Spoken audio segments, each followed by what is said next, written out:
Hi යාළුවනේ අයිබෝන් කියලා පිළිගන්නවා ශ්‍රී ලංකන් ටෙක් පඩි YouTube channel එකට. ඉතින් මම අද කතා කරන්න ආවේ මෙන්න මේක ෆික්ස් කරගන්නේ කොහොමද කියන එක ගැන.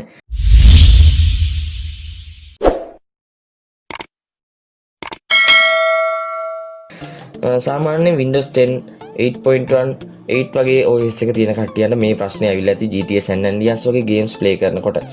ඉතින් අපි බලමු අද කොහොමද මේක ෆික්ස් කරගන්නේ කියලා. ඉතින් ඔයා කෙලින්ම යන්න ඔයා කම්පියුටර් එකේ search bar එකට ගිහලා එතන ගහන්න control panel කියලා. CO ගහපු ගමන් control panel එක පටස් ගාලා එනවා. අපි control panel එක click කරලා එතන තියෙනවා programs කියලා එක. programs කියන එකට යන්න. programs කියන එකේ program and features කියන එකට යන්න. ඉතින් මෙතන වම් අත පැත්තේ තියෙනවා turn windows features on off කියලා.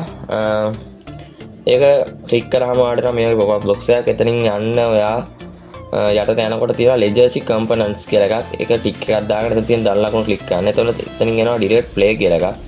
ඒක ක්ලික් කරලා okay දෙන්න. ඊට පස්සේ මෙතනින් search වෙනවා searching for required files කියලා apply changes කියලා වැටෙනවා. apply changes කියලා වැටෙනවා.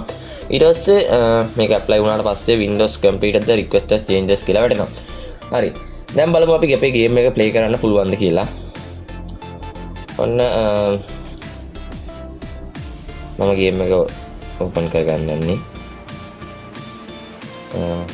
හරි. ඔන්න මේ ආකාරයට game එක අපේ වැඩ කරනවා. ඉතින් යාළුවනේ අදට මේ ටියුටෝරියල් එක මෙතනින් ඉවරයි.